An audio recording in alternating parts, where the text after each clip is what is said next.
Hello বন্ধুগণ, আদা চাষ করে কোটিপতি হয়ে গেলাম আমি। এবারের মতো আদা চাষ করে এরকম জীবনে ঠকাই নাই আমি। আপনারা দেখেছি।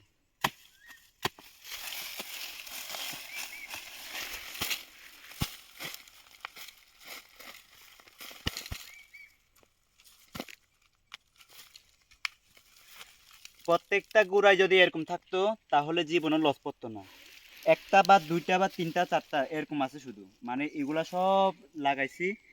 আর শুধু এগুলার মধ্যে এক লাইনে মানে সর্ব সর্বোচ্চ মানে দুইটা বা তিনটা এরকম এরকম আছে। আর এগুলা সব মানে এক গুড়াই একটা বা দুইটা এরকম পাওয়া যায়। তাহলে ভাই এরকম যদি হয় তাহলে তো ভাই অবশ্যই লস খাওয়ার কথা। আপনারা তো জানেন চাষবাসে এখন যে খরচ, ওই খরচ দিয়ে ভাই নিজের পকেট খরচই হয় না, আর ভাই ফ্যামিলি চালাবো কেমনে? আসলে খুবই দুঃখজনক, বুঝছেন? এখন চাষবাস করেও মানে শান্তিতে নাই, মানে লস আর লস। শুধু একটা বা দুইটা আরো দেখাইতেছি আপনাদেরকে, শুধু এটা দেখেন।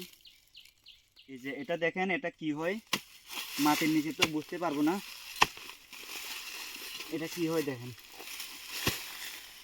এই যে, এই যে দেখছেন, এরকম যদি গুড়াই হয় তাহলে তো ভাই লস খাবোই ভাই, স্বাভাবিক ভাই। যে খরচ এখানে যে সার ভিটামিন দিছি ওই খরচও এখন হয় নাই, বুঝছেন? এমন লস খাওয়াইছে। এবার একটু টেকনিকটা বুঝছি কি কারণে হয় নাই। আমি বিচি মাটির নিচে বিচি গাড়িয়ে ফেলছি, এই বিচিটা গাড়ার সময় এর জন্য একটু এবার একটু ডিস্টার্ব হয়েছে, জানি আমি নিজের ভুলের কারণে।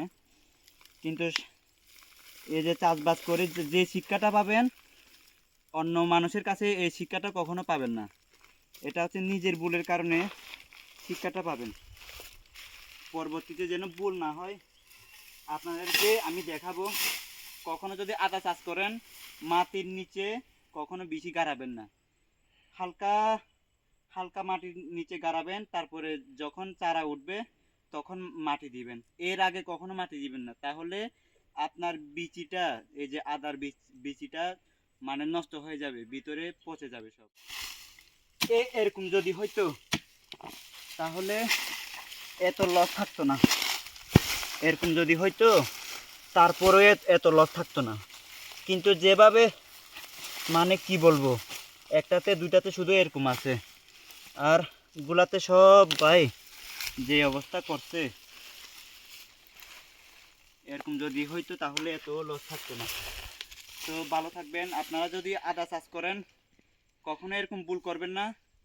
যদি ভিডিওটা ভালো লাগে অবশ্যই শেয়ার করবেন, লাইক কমেন্ট দিবেন, আপনাদের মতামত জানাবেন।